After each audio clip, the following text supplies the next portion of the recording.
అధిక బరువు అనేక సమస్యలకు కారణం. సాహితీ యోగా ఆన్లైన్ క్లాసులో జాయిన్ అవ్వండి. అధ్యక్ష, ఈరోజు గౌరవనీయులు బట్టి విక్రమార్క గారు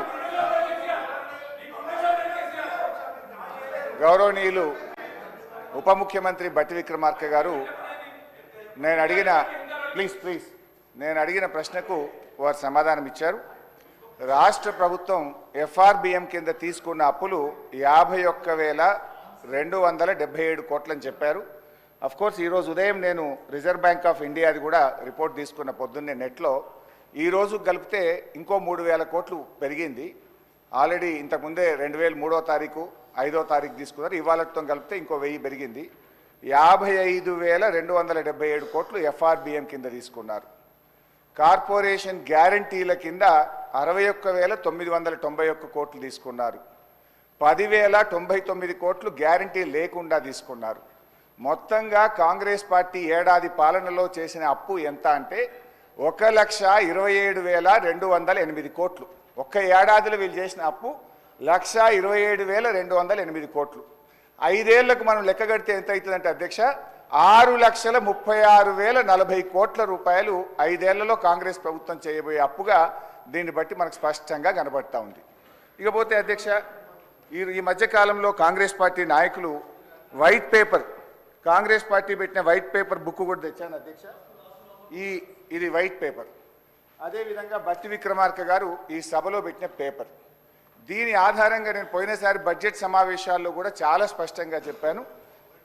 మీరు గతంలో బీఆర్ఎస్ పార్టీ 10 ఏళ్ల కాలంలో 671 అని ఒకరంటారు, 7 లక్షల కోట్లని ఒకరంటారు, 711 అని నోటికొచ్చినట్టు మాట్లాడుతున్నారు. I challenge in this house, ఒకరోజు స్పెషల్గా డిబేట్ పెడతారా పెట్టండి, లేదు ఆడిటర్లను పిలిచి పెడతారా, ఫైనాన్స్ డిపార్ట్మెంట్ పెట్టి పిలుస్తారా పిలవండి. ఐ వాంట్ టు ప్రూవ్ 10 ఏళ్ల బీఆర్ఎస్ కాలంలో జరిగిన మొత్తం అప్పు కేవలం 4,17,496 మాత్రమే.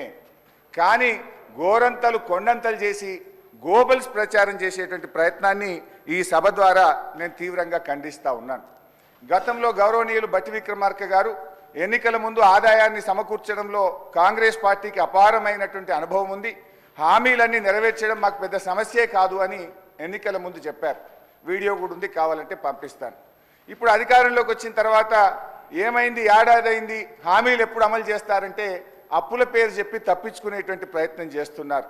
ఒక అబద్ధాన్ని 100 సార్లు చెప్తే నిజమైతే అనే విధంగా గోబల్స్ ప్రచారం చేస్తూ ఉన్నారు. అందుకే ఈ శాసనసభ వేదికగా సభ్యులకు రాష్ట్ర ప్రజలకు కూడా ఈ 7 లక్షల కోట్ల అప్పు అని కాంగ్రెస్ పార్టీ చేస్తున్న ప్రచారం తప్పు అని ఈ సభ ద్వారా రాష్ట్ర ప్రజలకు నేను తెలియజేయదలుచుకున్న అధ్యక్ష, ఆర్బీఐ కంటే గొప్ప వాళ్ళు అయితే ఉండరు అధ్యక్ష.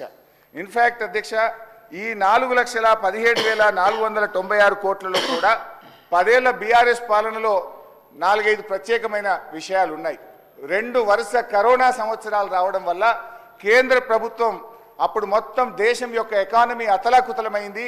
మీరు రాష్ట్రాలు 1.75% అదనంగా అప్పులు తీసుకోండి, క్యాపిటల్ ఎక్స్పెండిచర్ చేయండి అని కేంద్ర ప్రభుత్వం చెప్పడం వల్ల మనము తీసుకున్నటువంటి అప్పులు కూడా ఉన్నాయి. ఇది కాకుండా ఉదయ్ స్కీమ్ ద్వారా, సార్ లెట్ మీ కంప్లీట్, ఆ తర్వాత అని చెప్పమనండి. Let me complete. Speaker sir, Harish Rao garu సభలో చాలా సంవత్సరాల నుంచి ఉన్నారని చెప్తా ఉన్నారు. వారికి అన్ని రూల్స్ తెలుసు, నిబంధనలు అన్నీ తెలుసు. ఎవరు భుజాలు తడుముకుంటున్నారో స్పష్టంగా అర్థమైంది, ప్రజలైతే చూస్తున్నారు. అయితే గౌరవ డిప్యూటీ స్పీకర్ గారి యొక్క సవాల్ను నేను స్వీకరిస్తా ఉన్నా. ఆల్రెడీ బీఆర్ఎస్ పార్టీ తరఫున మేము ప్రివిలేజ్ మోషన్ ఇచ్చాం.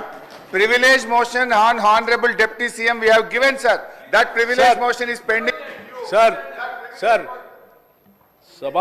మళ్ళీ సభను కూడా మళ్ళీ తప్పుదో పట్టిస్తున్నారు అధ్యక్ష.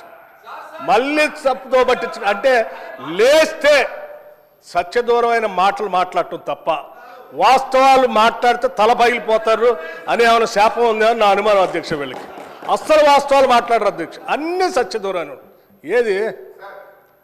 ఏంది ప్రివిలేజ్ మోషన్? మీరు ఆ ప్రివిలేజ్ మోషన్ ఇచ్చేది అధ్యక్ష. వీళ్ళు ప్రివిలేజ్ మోషన్ ఇస్తారా సభా నిబంధనల గురించి, సభా నియమాల గురించి? దేనికి ప్రివిలేజ్ మోషన్ అధ్యక్ష? దేనికి? నిన్న చూపించాను నేను అధ్యక్ష. రూల్స్ బుక్ వాళ్ళ హయాంలో తయారు చేసింది. పాత రూల్స్ బుక్ అన్నిటిని కూడా మార్చేసి వాళ్ళకు అనుకూలంగా ఉండేటట్టుగా రూల్స్ బుక్ అంతా తయారు చేసుకొని సభలు పెట్టి ఆ రూల్స్ బుక్లో ఏం చూపించారు అధ్యక్ష? స్పష్టంగా ప్లకార్డ్స్ తీసుకొని రావద్దు, స్లోగన్స్ ఇవ్వద్దు, పొరపాట్లు అటు చేస్తే వాళ్ళ మీద చర్యలు తీసుకోవాలని చెప్పి అన్ని చాలా స్పష్టంగా రూల్స్ బుక్లో పెట్టి నిన్న మీరు చేసింది ఎందుకు అధ్యక్ష? ఏం చేశారు మీరు? సభలో మీరు కానీ మీ నాయకుడు ఆనాడు ముఖ్యమంత్రిగా ఉన్నటువంటి కె చంద్రశేఖరరావు గారు సభలో చెప్పినటువంటి ఏ ఒక్క అంశాన్ని అమలు చేశారు అధ్యక్ష? సభ నిబంధనలు పూర్తిగా ఉల్లంఘించారు వాళ్ళు. హౌస్ ప్రివిలేజ్ని మొత్తం పక్కదో పట్టించింది వాళ్ళు. 1 కాదు 2 కాదు 3 ఎకరాల భూమి బరాబర్ ఇస్తామని చెప్పారు దళితులు గిరిజనులకు. ఇచ్చారా? ఈ సభలోనే కదా చెప్పింది వాళ్ళు. ఈ సభలోనే కదా అధ్యక్ష చెప్పింది.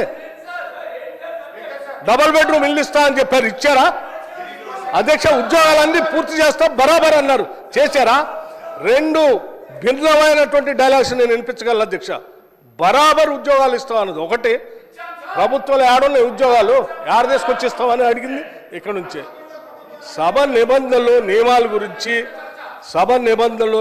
గురించి ప్రివిలేజెస్ గురించి వారు మాట్లాడితే ఎట్లా అధ్యక్ష? సుమన్ టీవీలో మీ పర్సనల్ అండ్ బిజినెస్ ప్రమోషన్స్ కోసం కింది నెంబర్కి కాంటాక్ట్ చేయండి.